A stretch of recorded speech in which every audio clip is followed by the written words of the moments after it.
آخر اللہ تعالیٰ نے قرآن میں کن لوگوں کو کامیاب کہا ہے؟ So this is day 16 of learning Quran in the most easiest way.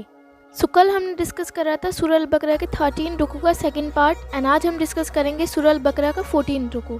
سو اللہ تعالیٰ فرماتے ہیں کہ یہودی کہتے ہیں کہ نصرانیوں کے مذہب کی کوئی بنیاد نہیں، نصرانی کہتے ہیں کہ یہودیوں کے مذہب کی کوئی بنیاد نہیں، حالانکہ دونوں اہل کتاب ہیں.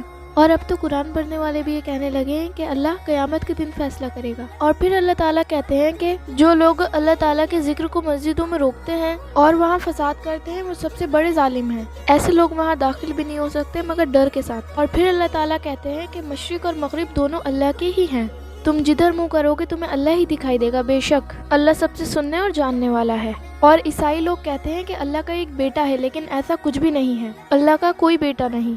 اللہ تعالیٰ پھر فرماتے ہیں کہ ہم تو کن فیکون کہتے ہیں، ہم کہتے ہیں کہ کام ہو جا اور وہ ہو جاتا ہے. پھر اللہ تعالیٰ فرماتے ہیں کہ کافر لوگ کہتے ہیں یا تو اللہ خود دکھائی دے یا پھر کوئی معجزہ دکھائے، حالانکہ علم رکھنے والوں کے لیے اور یقین رکھنے والوں کے لیے نشانیاں ہی نشانیاں ہیں. پھر اللہ کہتے ہیں کہ ہم نے نبی صلی اللہ علیہ وسلم کو بشارت دینے والا اور ڈر سنانے والا بنا کر بھیجا ہے، اور یہودی تم سے جب تک راضی نہیں ہوں گے جب تک تم ان کے طریقے پر نہیں چلو گے. یاد رکھو حق وہی ہے جو اللہ کی طرف سے آیا، اور وہی لوگ کامیاب ہیں جو اسے صحیح طرح سے پڑھتے ہیں. سو یہ تھا سورہ البقرہ کا 14 رکوع، اینڈ کل ہم ڈسکس کریں گے سورہ البقرہ کا 15 رکوع. So make sure you guys follow. جزاک اللہ خیر.